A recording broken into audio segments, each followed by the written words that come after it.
Right now, there is a kid finishing parents' evening in a heated discussion with his mother, saying, why does he have to study subjects he will never ever use in his life? And she will look at him blank-eyed, stifle a sigh, think for a second, and then lie. She'll say something along the lines of, you know, to get a good job you need a good degree, and these subjects will help you get a good degree. We never had this opportunity when I was younger. And he will reply, but you were young a long time ago, weren't you, Mum? And she won't respond, although what he implies makes perfect sense, that society's needs would have changed since she was 16. But she will ignore him, grip his hand more sternly, then drag him to the car. But what she doesn't know is that she didn't ignore him just to shut him up. She didn't lie because they were just returning from parents' evening and an argument in the hallway would look bad on her resume. She won't lie because she just spent the last 1 hour convincing a stern-faced teacher that she will ensure that her child studies more at home. No, she will lie simply because she does not know any better herself. Although her whole adult life she has never used or applied Pythagoras' theorem, pathetic fallacy, and still does not know the value of x, she will rely on society to tell her that her child, who has one of the sharpest minds in the school, is hyperactive, unfocused, easily distracted, and wayward. Students, how many equations, subjects, and dates did you memorize just before an exam never to use again?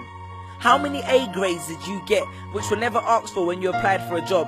How many times have you remembered something 5 minutes just after the teacher said stop writing, only to receive your results 1 month later to realize that you were only 1 mark short of the top grade?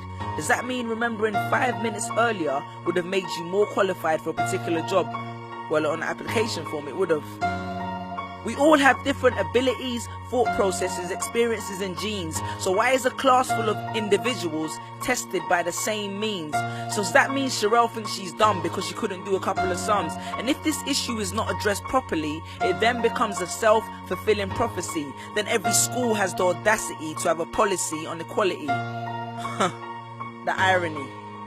Exams are society's methods of telling you what you're worth. But you can't let society tell you what you are, because it's the same society that tells you that abortion is wrong but then looks down on teenage parents. The same society that sells products to promote natural hair, looks and smooth complexion, with the model on the box half photoshopped and has fake lashes and hair extensions, with pastors that preach charity but own private jets, imams that preach against greed but are all fat, parents that say they want educated kids but constantly marvel at how rich Richard Branson is, governments that preach peace but endorse wars, that say they believe so much in the importance of higher education and further learning, then why increase tuition fees every single year? I believe Miss Jefferson when she took me into the office and said that my exams would be imperative to my success, because we was taught to always follow when Miss Jefferson led. But then I took Jefferson out of the equation and learned to think for myself. I realized we was taught to always follow when Miss led. The irony. Test us with tests, but the finals are never final, because they never prepare us for the biggest test, which is survival.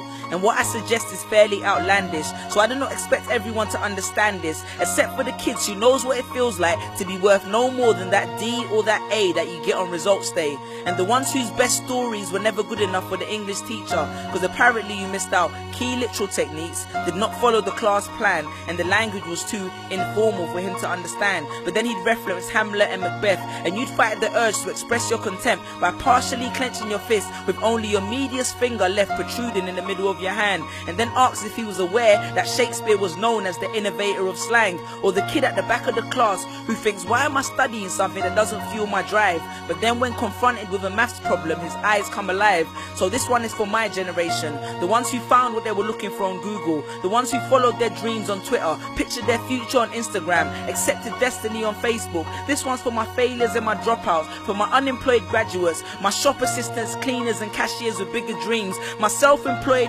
entrepreneurs, my world changers and my dream chasers, because the purpose of why I hate school but love education was not to initiate a worldwide debate, but to let them know that whether 72 or 88, 44 or 68, we will not let exam results decide our fate. Peace.